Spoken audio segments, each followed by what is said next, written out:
Hello guys, welcome back to my channel creative story में आपका स्वागत है। गाइस, अगर आपको मेरी स्टोरी पसंद आती है तो please like share and comment करके ज़रूर बताइए कि आपको मेरी स्टोरी कैसी लग रही है। और जो भी मेरे चैनल पर नए आ रहे हैं प्लीज़ मेरे चैनल को सब्सक्राइब करें। Thank you. अब हम अपनी कहानी पर आगे बढ़ते हैं। अभी तक हमने देखा हुसैन केयर टेकर से सर के लिए रूम साफ करने को कह देता है और एक मेड के लिए भी कह देता है। इस पर घर का वो केयर टेकर जी कहकर फ़ोन रख देता है। अब आगे अब हम शाम को देखते हैं, जहाँ जब विंग और सुयान आज कमरे में जाते हैं तो आज वो देखते हैं कि घर की सारी लाइट ऑन है। सुयान विंग से कहता है, लगता है आज फिर कोई कस्टमर इस मेंशन को देखने आ रहा है। जिस पर विंग कहता है, हाँ सुयान, मुझे भी लग रहा है।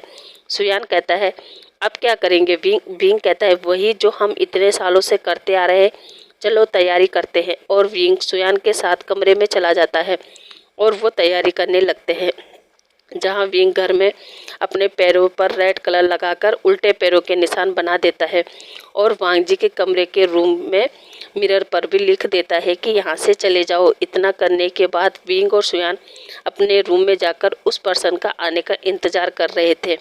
अब हुसैन वांग जी को लेकर उस विला में आता है, जहाँ हुसैन वांग जी से कहता है, सर मैंने केयर टेकर से बोलकर यहाँ की सफाई करवा दी थी और मैट कल से आएगी। इतना कहकर वो गेट खोलता है और जैसे ही लाइट ऑन करता है वैसे ही पैरों के निशान देखकर हुसैन तो घबराकर भाग जाता है और बाहर आकर वांग जी को कॉल करता है। मोबाइल की आवाज़ सुनकर सुयान धीरे से विंग से कहता है, विंग, लगता है अभी भी कोई यहाँ है। विंग कहता है, हाँ सुयान। और हुसैन वांग जी से कहता है, सर प्लीज़ यहाँ रहने का ख्याल छोड़ दे और हम होटल चलते हैं। जहाँ वांग जी कहता है, नहीं तुम जाओ, मैं यहीं रहूँगा।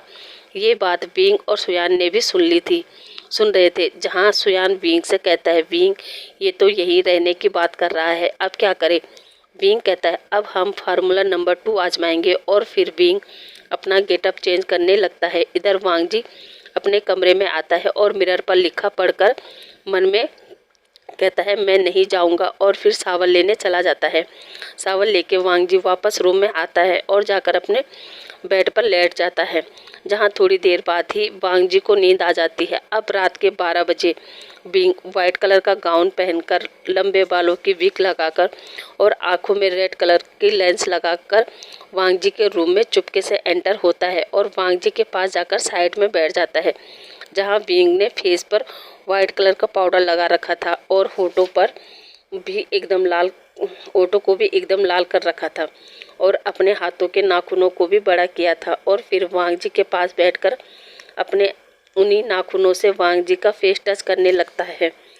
रूम में अंधेरा था तो विंग वांग जी का फेस नहीं देख पाया और जैसे ही वांग जी ने विंग का एक हाथ पकड़ा तो विंग के दूसरे हाथ में जो टॉर्च थी, विंग उसे अपने फेस पर ऑन कर देता है ताकि वांग जी को विंग का फेस दिखाई दे। जैसे ही वांग जी ने विंग का फेस देखा, वांग जी ने एक जोरदार थप्पड़ विंग के फेस पर मार दिया, जिसकी वजह से विंग बेहोश होकर वांग जी के बेड पर ही गिर गया। अब वांग जी अपने रूम की लाइट ऑन करता है तो देखता है वो भूत उसके बेड पर बेहोश पड़ा है। वांग जी उसे देखकर पहले तो शौक था, फिर हिम्मत करके उसके पास जाता है और उसको सीधा पलटकर उसका फेस देखता है और देखता है कि ये इंसान है, ना कि भूत। और उसके फेस पर एक उंगली से उसके फेस को टच करता है तो उसकी उंगली पर उसका वो वाइट कलर लग जाता है।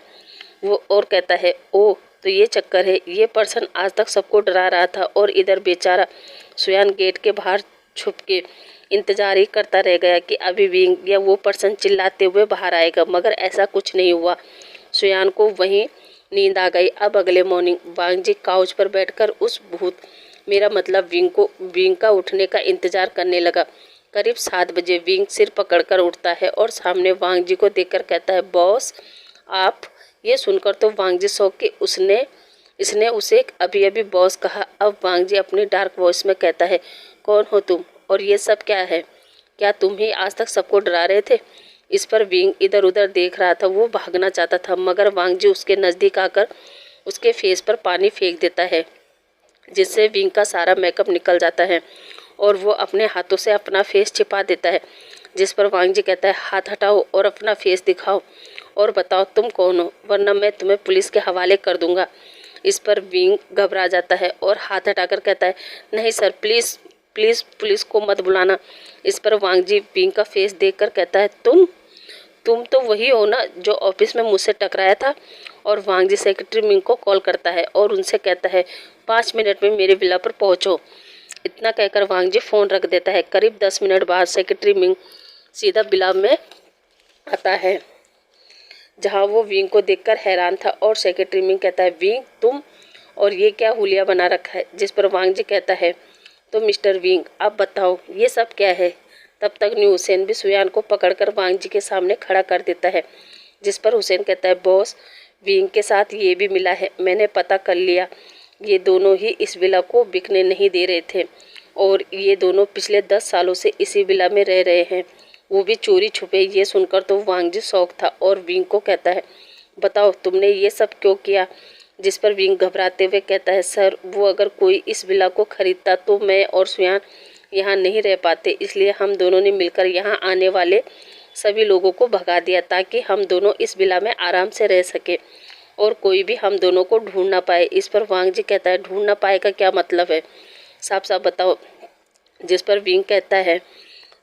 विंग अपना पाउटी फेस बनाकर कहता है सर आपको तो पता है ना बीजिंग जैसे बड़े सिटी में गर्ल्स हो या बॉय कोई भी सेफ नहीं है, खास तौर पर जब तक उसकी फैमिली ना हो। इस पर वांग जी कहता है क्या तुम दोनों की फैमिली नहीं है।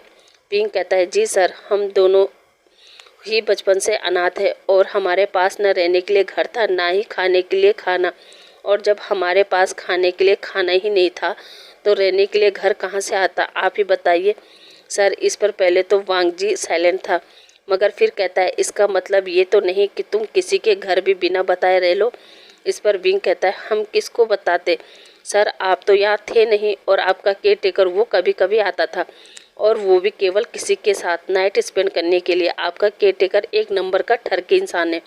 इस पर वांग जी कहता है ओके तो अब तुम दोनों ये घर छोड़कर अभी निकलो वरना मैं पुलिस को बुला दूंगा। इस पर विंग फिर से कहता है प्लीज़ सर हमें घर से मत निकालिए वरना हम दोनों कहाँ जाएंगे और अभी हमारे पास इतना पैसा भी नहीं है कि हम अपने लिए एक छोटा सा अपार्टमेंट ले सके। इस पर वांग जी कहता है मैं कुछ नहीं जानता, जल्दी से अपना सामान पैक करो और निकलो। इतना कहकर विंग का हाथ पकड़ता है और उसे सीधे रूम से बाहर कर देता है। विंग रूम में जाकर फ्रेश होता है और फिर अपना सामान बांधकर नीचे हॉल में आ जाता है जहां वांग जी पहले से रेडी होकर बैठा था।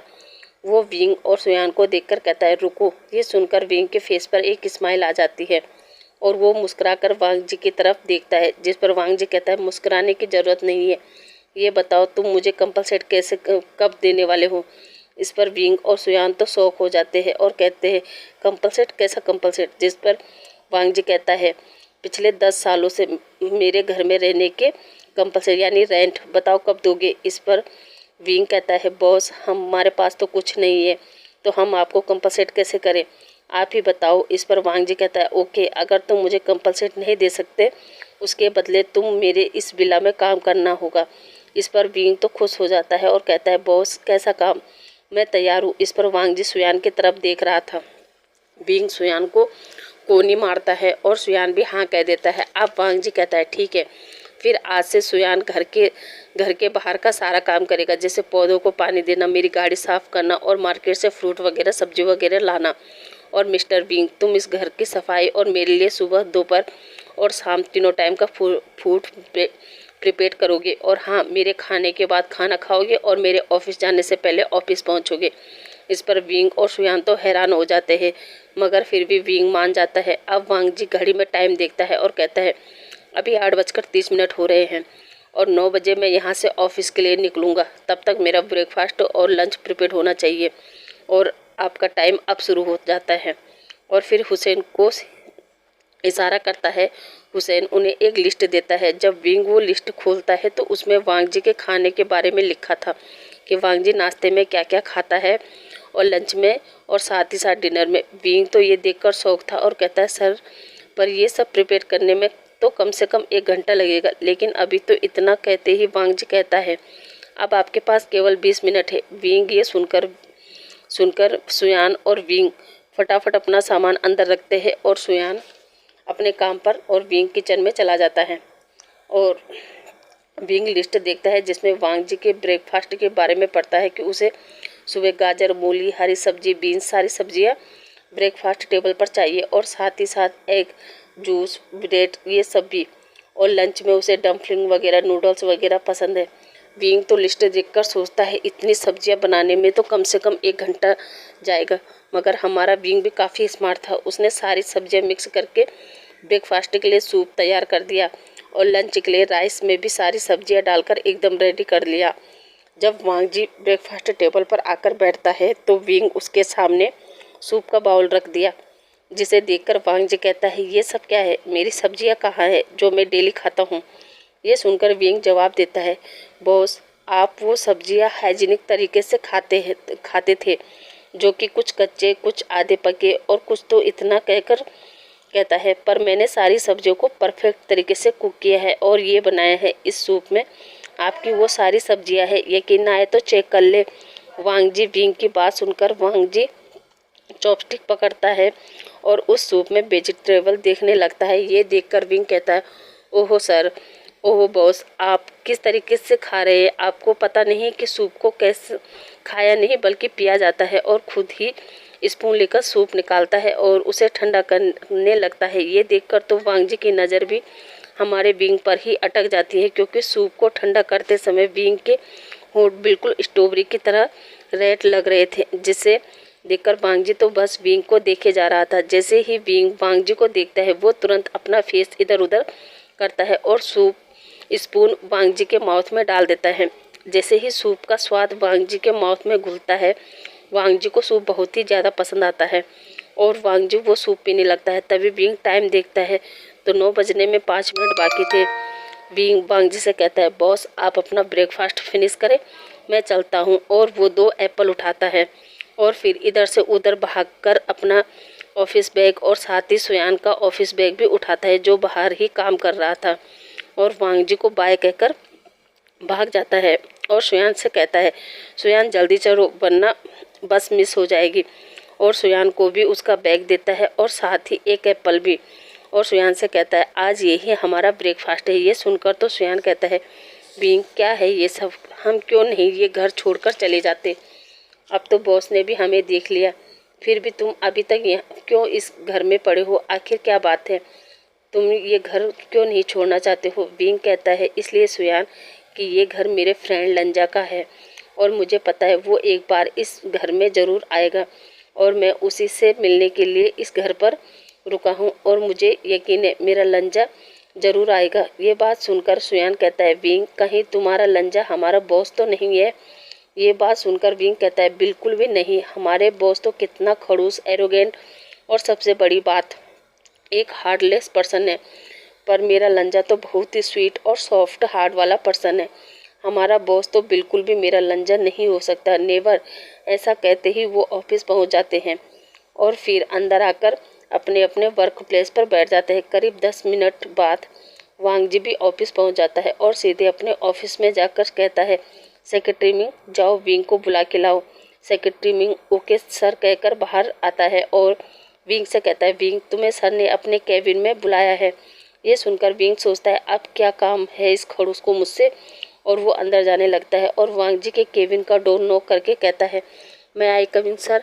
जिसे देखकर वांग जी हाँ में इशारा करता है और विंग से कहता है, मेरे लिए कॉफ़ी लाओ। ये सुनकर विंग कहता है, क्या, पर आप कॉफ़ी हमेशा अपने पर्सनल सेक्रेटरी हुसैन के हाथों से लेते थे। तो आज ये सुनकर वांग जी कहता है, क्योंकि आज से तुम मेरे पर्सनल सेक्रेटरी हो